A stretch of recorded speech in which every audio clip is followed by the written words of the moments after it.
G'day viewers. It occurred to me I probably ought to do a quick video showing two things. One, some of the tools I made up for rebuilding the 871, and the second one is the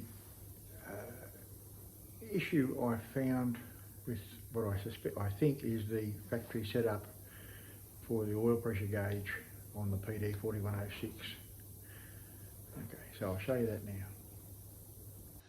Okay, first up, to assist putting the liner in and out, pushing it in and out by hand, this little jigger here, slightly bigger one end than the other, not like in how much sticks out. It's fairly precisely made. I'll show you how it works. Okay, the way it works is these lock into the ports and allow you to push and pull the liner in and out. The long side goes in first. Look, there's only a small difference, one on the other, but goes in and allows the second one to go like that, so you can grab it like so. Allows you to push and pull the liner, like as you can see. It doesn't hook in by much on each side. It's made enough so it'll slide in and out of the block. Probably good policy to put a glove on or wrap a rag around your hand, because the inside of these is sharp, as my knuckles will attest to. So that was the first little thing. I won't say I designed it. I saw somebody else had made up something to do the same job, and this was my version. Fairly straightforward, just only took me, I don't know, 10 or 15 minutes on the lathe to knock that up, and seemed to work really well. Second one, well, was for putting the pistons into the liners. It's made from an old liner, as you can see by the little divots still left around there. I cut that off, I machined a taper into there on the lathe again, and left just a slight groove here which matches the little taper on the inside edge of here. That goes onto there, like so. And now this is a used piston and rings, but the new ones go in just about as easy as this. There's almost no difference. I'll just grab a piece of wood to push it in so I can reach far enough. And going down in. Well, that actually was a little bit harder than usual, but anyway, there you have it. They slide in nice and easy, like that, with no lube or anything on it. And the new ones went in just as easy. Like, it's not, those rings have still got a fairly good grip in there, so it's not like they're totally gone. Okay, the last thing was for putting these in, because again, not my idea, I just copied someone else, but it's just a plug of steel, a little bit smaller than the hole, with just a slight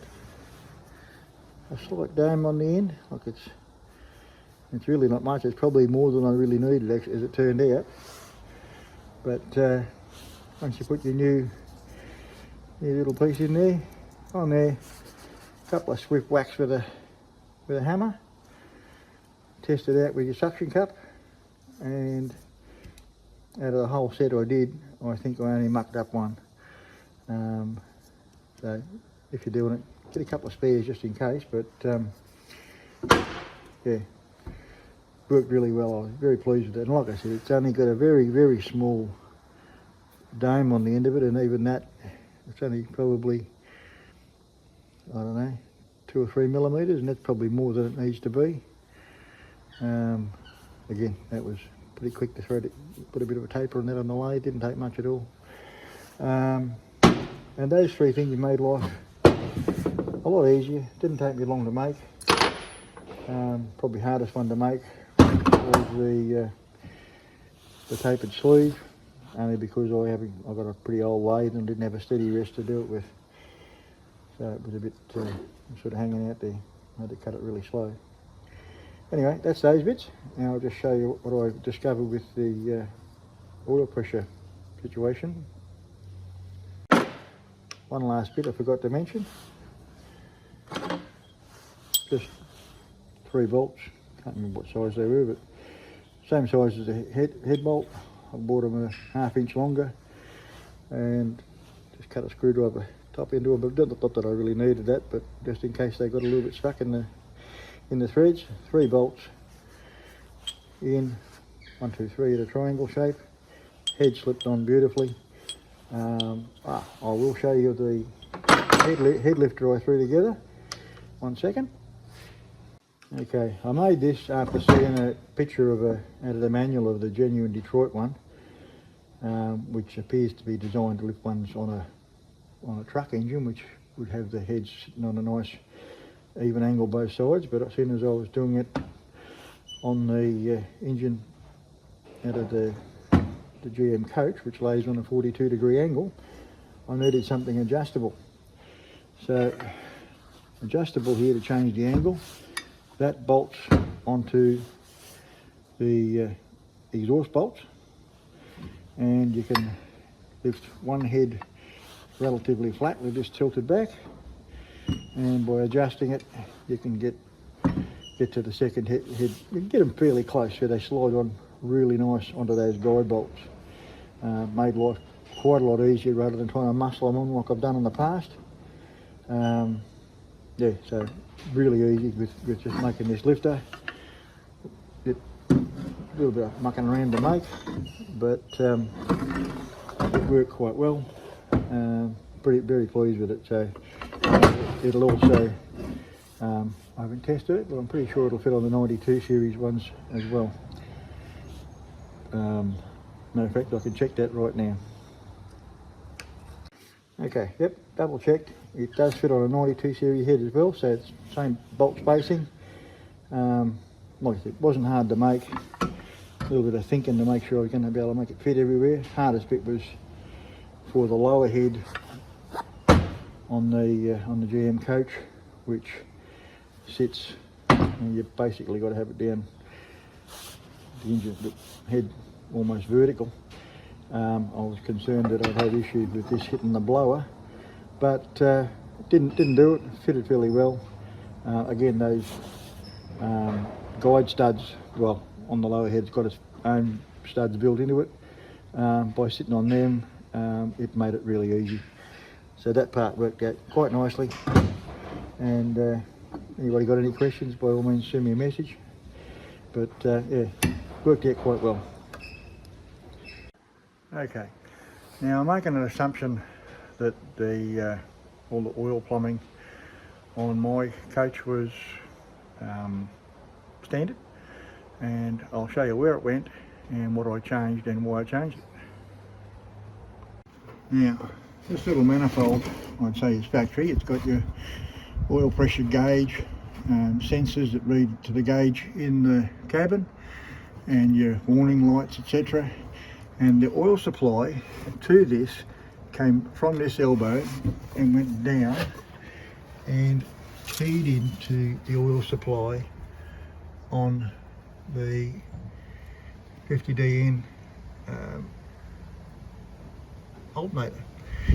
Now, I had low oil pressure. Well, I thought I did. I was only getting about, in 45 to between 45 and 50 pound, which was concerning. So eventually I did a bit of research and found that the 50DN alternator requires somewhere around 2 gallons a minute of oil flow to keep it cool. Now the hose supplying it is this one up here, which goes down directly down to the oil gallery down behind the starter motor, and it's a -8 hose, or about a 3/8 hose or thereabouts. Now, it, going by the figures I came up with, at 40 psi, that hose will flow around about 2 gallons a minute. Now,